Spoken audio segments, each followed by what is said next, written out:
¿Nos hemos parado a pensar alguna vez cómo una máquina, por ejemplo un coche autónomo, convierte ese mare magnum de datos que recibe en un entorno 3D que de verdad pueda entender? Porque, está claro, no ve el mundo como nosotros. Vamos a desvelar cómo lo consigue. Pues mirad, para una máquina, lo que capta su sensor LiDAR es básicamente esto. Una nube gigantesca con millones y millones de puntos. Aquí no hay paredes, ni tuberías, ni personas. Es un caos de coordenadas que en principio no significa nada. Es como si viéramos una foto y solo percibiéramos los píxeles, pero claro, en 3 dimensiones. Así que la gran pregunta es, ¿cómo se pasa de este desorden absoluto de puntos a comprender de verdad qué hay ahí? ¿Cómo consigue un algoritmo decir, vale, eso es un muro o, cuidado, aquí hay un pilar? Esa es la clave de todo. La solución a todo este caos empieza por enseñar al ordenador a hablar un lenguaje súper básico, un lenguaje de formas.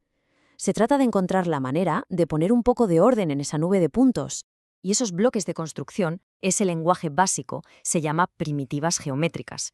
Son las formas más simples y fundamentales que una máquina puede llegar a identificar. Una línea recta, un plano liso, un cilindro.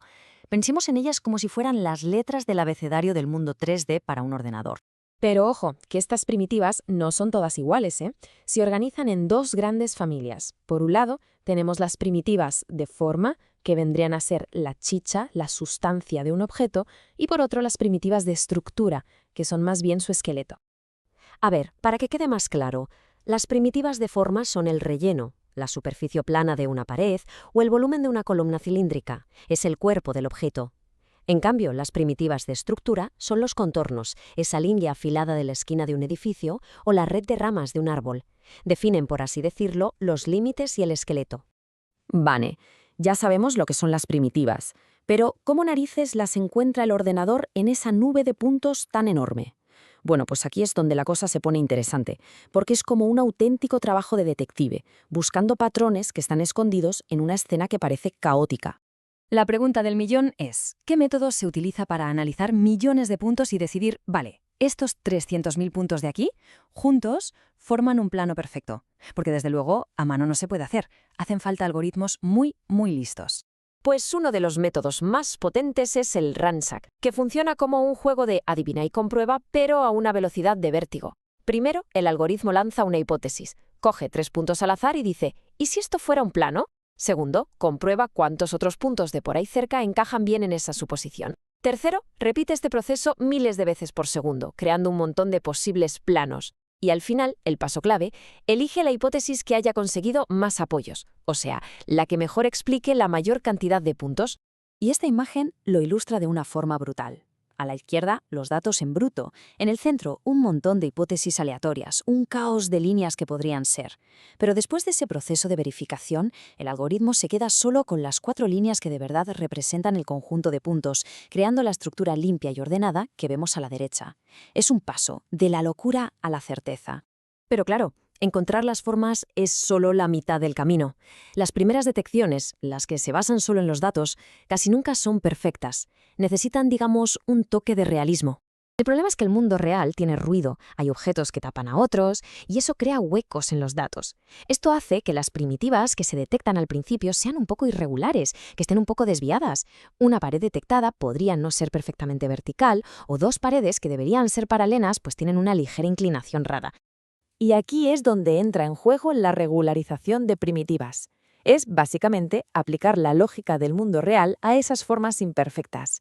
Es como decirle al ordenador, oye, sé que los datos dicen que esta pared está inclinada a 89,8 grados, pero en el mundo real las paredes de los edificios suelen estar a 90 grados. Así que ajústala.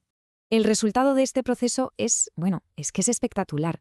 Si nos fijamos, los modelos de la izquierda, los que salen directamente de los datos, son dentados, imprecisos, pero después de aplicar la regularización, lo que tenemos a la derecha es un modelo limpio, estructurado y geométricamente perfecto.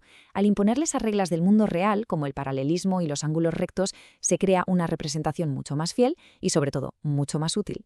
Y todo este currazo, desde el caos de puntos hasta los modelos perfectos, tiene una recompensa enorme. Permite aplicaciones que ya, ahora mismo, están cambiando nuestro mundo. Vamos a ver un par de ejemplos rápidos. Por ejemplo, podemos mapear infraestructuras críticas. Si le enseñamos a un ordenador a ver los cables eléctricos como simples primitivas de línea, como se ve arriba, podemos vigilar y gestionar nuestras redes eléctricas con una precisión que antes era impensable. O podemos hacer algo que suena a ciencia ficción. Construir gemelos digitales de ciudades enteras. Cada pared, cada tejado, se modela como una primitiva plana, permitiendo hacer simulaciones urbanísticas, análisis de energía, de todo. Y esto no se limita solo a las ciudades. En la naturaleza podemos analizar bosques enteros extrayendo las primitivas de estructura de los árboles, sus esqueletos, para estudiar cómo crecen y si están sanos. Y para rematar, volvemos al principio. Ayudamos a los coches autónomos a navegar de forma segura. Al modelar los bordes de la carretera como bordes 3D, les damos un límite físico clarísimo para que no se salgan del carril. Esto es literalmente la base de la conducción autónoma. Este campo avanza a una velocidad de vértigo, pero el viaje para que las máquinas vean como nosotros, o quizá incluso mejor, no ha hecho más que empezar. Por supuesto, todavía quedan retos gigantes. Hay que encontrar formas de manejar bases de datos cada vez más masivas de forma eficiente y de mejorar la precisión en sitios muy complejos como una calle llena de gente. Y sobre todo, el gran desafío es asegurarse de que el algoritmo no encuentra una solución que sea apañada, sino la mejor solución posible. A modo de resumen, para que nos hagamos una idea, no hay un método perfecto. El de crecimiento de regiones es fácil, pero muy sensible al ruido. RANSAC, el que hemos visto, es muy robusto, pero puede ser lento. Y otras técnicas, como la transformada de Hopf, aguantan bien el ruido, pero a un coste computacional altísimo. Al final, todo es un equilibrio. La elección del método correcto depende siempre del problema que se quiera resolver. La clave de todo esto es que estamos de forma activa traduciendo nuestro mundo físico a un lenguaje que las máquinas entienden, un lenguaje de formas y de estructuras. Así que la pregunta que queda en el aire es, una vez que las máquinas puedan ver y entender la estructura fundamental de todo lo que nos rodea, ¿qué seremos capaces de construir?